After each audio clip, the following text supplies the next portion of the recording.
Welcome back. Today we are talking with Erika Andresen, author of How to Not Kill Your Business. Erika, we had a great first segment talking about legal and business continuity. Now we're going to change gears a little bit and look at community resilience and business continuity. So my first question to you is, what do you consider as community resilience? I think community resilience is really the heart of the matter for any type of disruption or disaster, where you have everybody who is vested in and enjoying surviving and thriving after something that has happened. And one of the beautiful things, there's a book written by Rebecca Solnit called A Paradise in Hell. And I it's have that. about, yes, it's a Yes. great book where, she Mhm. talks about how you can have people who hate each other, have nothing in common, but because they've gone through a disaster together, they now have this bond. And it's really just about how everybody wants to come back to something that looks like it's normal. And part of this normalcy isn't just, being able to get your blue tarp on your roof from FEMA for free, or the Army Corps of Engineers who are doing the blue tarp program. It's also about being able to do something simply like getting a cup of coffee, because that, like anything that resembles your normal day to day, and you're going to have a new normal, but anything that resembles your normal day to day is going to bring you mentally very far along in getting through something that has just happened to you. And I'm a big fan of having people call it surviving, a survivor of a disaster, vice a victim of a disaster, because things happen to victims. Survivors work through and experience things instead. And as somebody who had prosecuted sex assaults, that is also, it gives the survivor, not the victim, it gives the survivor a sense of agency, that they can do something the next time, that they are better prepared for the next time. So I really, really love how when you want to talk about this type of thing happening within a community being resilient, it's a community of survivors. It's a community of people who are thriving in the face of great turmoil and are able to thrive regardless of what normal looks like, being a new normal or old normal. I like the comment there about the having a cup of coffee. It really proves that sometimes it's the small things that matter. Right. It is. It's a warm meal. It's a smile. It's a whole bunch of little things that we take for granted every day that becomes our creature comforts. And just being able to have something that resembled what that once was really, really, really just fills up the tank within your personal resilience. Now, business continuity is often seen as part of an organization, something an organization does. How do you transfer that to a community level Well, to I think it's create really resilience? simple because I've given talks about how you can take business continuity principles and apply them to nonprofits and to local governments, because they have the same end state. Now, they all want to have longevity, and most of the people, when you're thinking about what local government's doing, they're not doing business continuity. They're doing it to a certain degree, but local governments are really known for emergency management, which is being Mhm. proactive. Business continuity is being proactive. Again, both of them want to be, the end goal is for longevity after a disaster. But the real difference is emergency management is about saving and safeguarding people, and business continuity is about safeguarding operations. And governments have operations, not for profits have operations.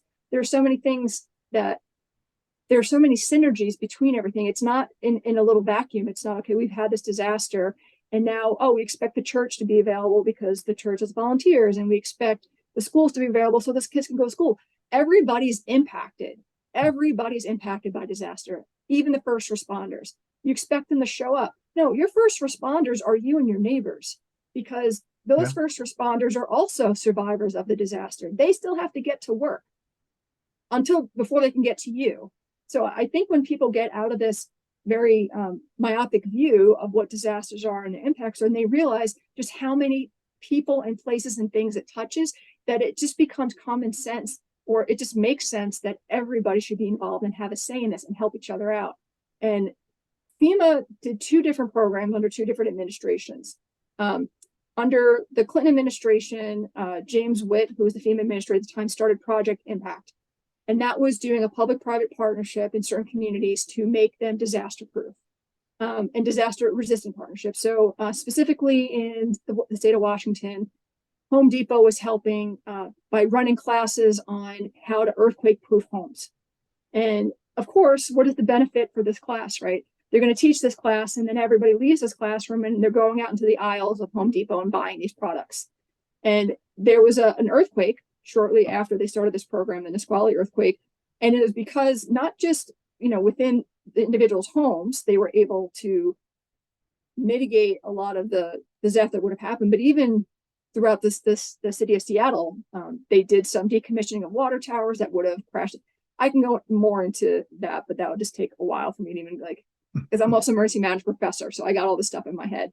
But then you also have on the Obama administration, Craig Fugate, who was the FEMA administrator then. He did the whole community response. He was a big fan of saying, at first it was, we don't want to be in the recovery business. We'll do the response. We don't want to be stuck around recovery. So we think that everybody should have their form of agency and being involved in and doing things to prepare and mitigate disasters. Because everybody knows better. It's better. I know what I need more than you're going to tell me as an expert, like, Erika, you need this to be done. And it's like, actually, no, this is where I live. I know what I got. If you let the people take it, they have more pride in and they take more care in what they're doing to prepare. Otherwise, things get wasted. Things show up that they don't need. In addition to the fact, you have these resources you don't need that they can go in other places that are also impacted. So that's another thing about the community being involved with the types of things geared toward longevity, and businesses are such an integral part of this framework. They're the ones who are going to be making that coffee you're buying to give you normalcy. Mm-hmm. A couple of things. You mentioned at the beginning there, bringing some of these business continuity principles to the local government or local community level. What specific principles were you referring to?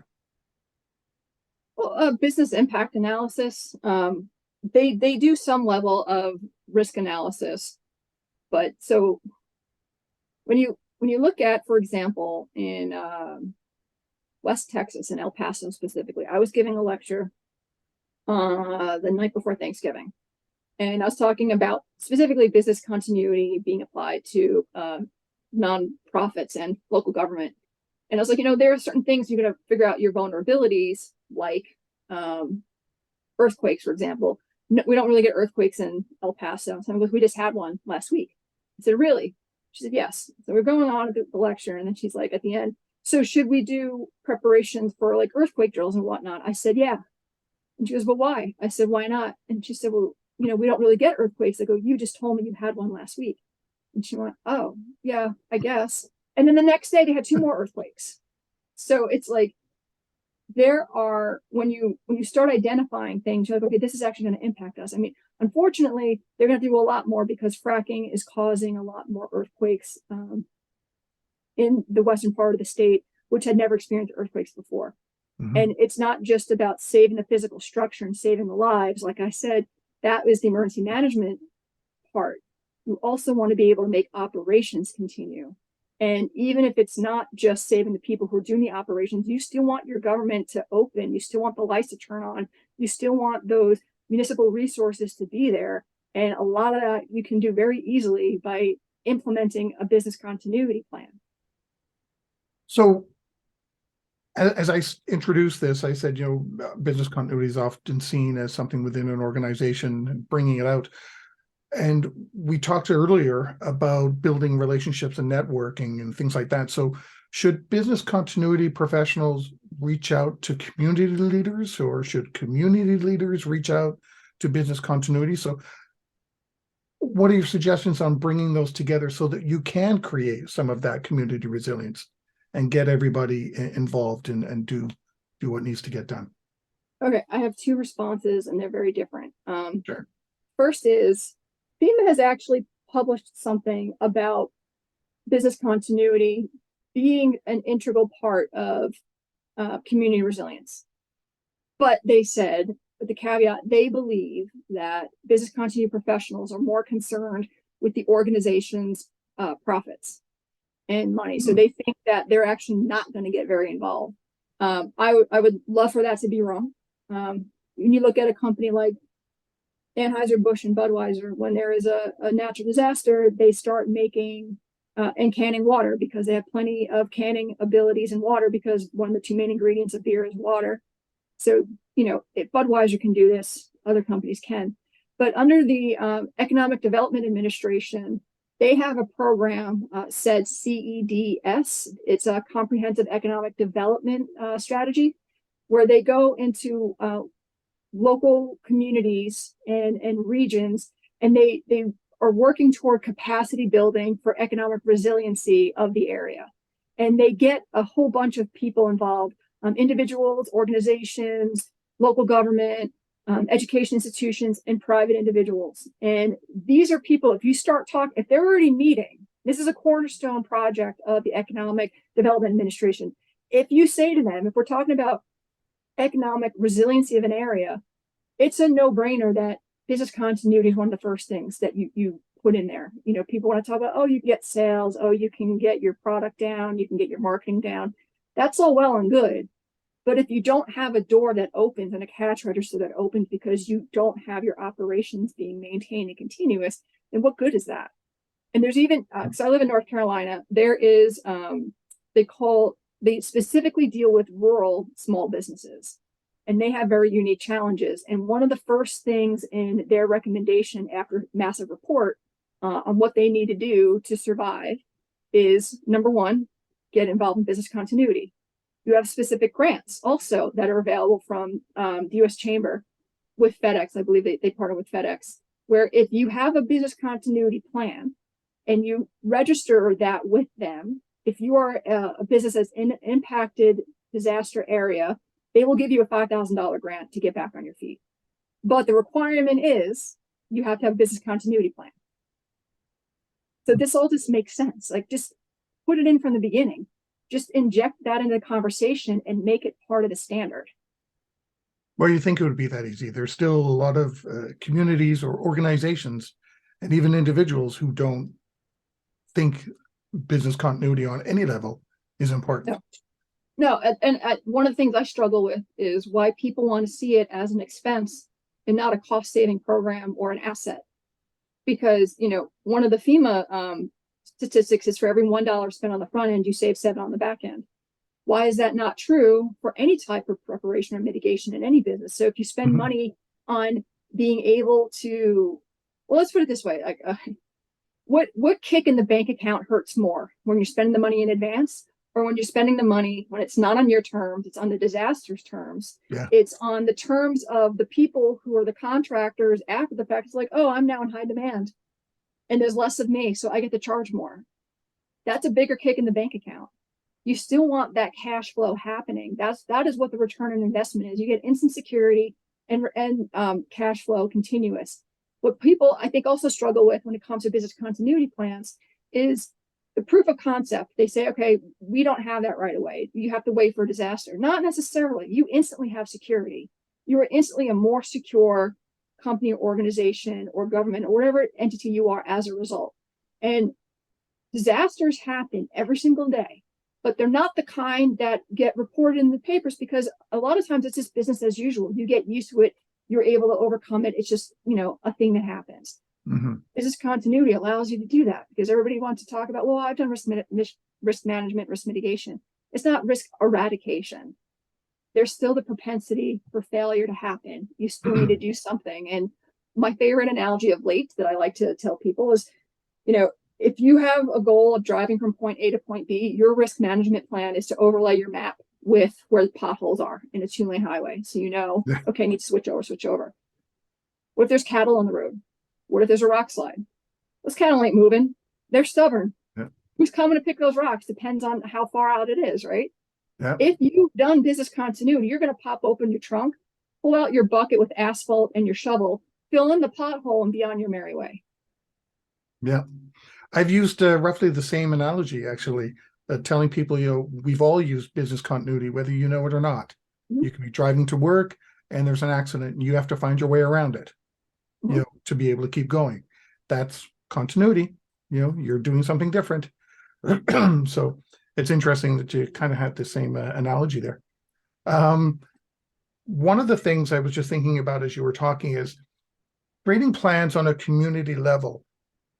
Are there different ways of testing those? Because that's different than just having the head of each department sitting in a office boardroom, talking about what they're going to do. A community is different because there's a Mhm. lot of other things to think about. So do you validate these plans differently? I think you can do so. I'm always a big fan of everybody getting out and meeting their neighbors, right? So I went out and met my division neighbors. When I was in the Jack Horse, I wanted to meet who else was in my neighborhood. I wanted to have these relationships. And I advise companies, it's like, okay, look at who your first responders are, look at your fire department, get friendly with them and have them come check out your location. Let them know if there's anything of concern here. And then they will sometimes cross train you. You can show up to their trainings. They can show up to your trainings. You get training for free. You ask them to participate in an exercise. They will often make sure that that's the thing that happens. So getting involved, that's part of getting involved in the community. So you're going to test these on a little level. There's no problem with that becoming a grander exercise as well, because emergency management planners do know that you have to exercise the plan. Business continuity, it's great if you have a plan. You don't know if it works unless you've tested it. Now, what I've done for the military, because I've done apparently everything, I wrote injects for exercises. And the smallest exercise I did was 200 people. The largest I did was 4,000. And of course, that one took a lot more time than the other. But one of the things that I learned, because I didn't know what I was doing straight away. The first time I wrote injects for an exercise, they were 100% legal. This gets back to not being in a vacuum and cross training and cross talking and not being stovepipe. Almost every single one of my injects was missed. And I was like, well, they're terrible. They didn't know how to see this, blah, blah, blah. And I realized that was wrong on two levels. Number one, I'm responsible for training them. So if they missed it, that's part of my fault. But number two, none of these things happen in a vacuum. So the second go, when I wanted to do the 4,000 person exercise, I was like, all right, departments, where do you see this happening? Where something like this? Would this happen here? They're like, yeah, this would happen with this, this, and this. I'm like, great, let's write this together and have like the legal aspect here and here and here. And that made for a much more fruitful exercise in Jack, because now we were able to present it in something that looked real. It wasn't sterile. It wasn't in a vacuum, like something the way it actually happens. These things can be done. I like what you had to say there, with the injects, because sometimes you can really throw people for a loop too, because everyone can their jaw can hit the floor. Never thought of that. Oh my God. And it could be something really likely, the likelihood is really high. And why didn't we ever think of that? So those are interesting. The other thing I thought was interesting is your earlier example. You talked about Budweiser making water bottles for disasters. Is it, would you say it's also important then for communities to build partnerships with their local businesses and organizations so that something like that can happen? Budweiser, we know they're going to supply water. Company XYZ is going to supply something else, building those relationships. I think it's important for to see what everybody's capabilities are, because remember, if you're going to be impacted, so are they. And if they're not going to be able to, it's great to be like, okay, we got, Joe's sandwich shop is going to give us food. But if, Joe particularly is impacted, or his sandwich shop is shut down because he's been impacted, then what? Again, you've stuck yourself in the same position. It's great to know what resources you have, who has these capabilities, not necessarily put somebody on the hook. I mean, Anheuser-Busch is a massive organization, so they're able to do something to distribute water throughout the United States. We have smaller companies that are not, franchises or subsidiaries of larger companies. It's still super helpful, because I think what a lot of business owners forget is they have a mission statement, and their mission statement is to provide something to the community, not necessarily to the community. They're looking at their customer, their client. They're saying, these people live in a community. They make up the community. They're the ones coming into the shop door. And when you realize, when you're not just enhancing their individual lives, you're enhancing the entire community's lives. So there's a town over from here. They just lost their one major industry. They decided to close and move. And the mayor's like, we'll die without that industry. However, while we can't find another major industry to take over that one place, what we can do is get a lot of small businesses in, and that makes a difference. That's what's building up the community. Everybody who gets involved and cares. That's the thing, is you care. You have a mission, you're providing a service, you're caring about who you're serving and where you are. Well, on that note, believe it or not, we've come to the end of the show. That was quick. Yeah, it did. Time flew by. Erika, I really appreciate everything you shared with us today, community resilience and the legal part. I think those two very interesting takes on business continuity. I hope professionals out there see that, it's not just them in an office. And I like what you mentioned too about looking after profit first. No, that's not what it's about. And unfortunately, I can admit to have running into people like that, who have that perception. So I really appreciate your chat today. Thank you for joining us, and congratulations on the book. Thank you. Once again, How to Not Kill Your Business. There is some humor in here. You'll like it. Lots of pages that I had dog-eared here. So thank you once again. I really appreciate you sharing your time and your expertise with us. Thank you for having me. And everybody watching and listening, stay prepared, everybody. If you liked that video, thumbs up. If you didn't like that video, thumbs down. But leave me a message and let me know your thoughts. Of course, don't forget to subscribe. And in the meantime, stay prepared, everybody.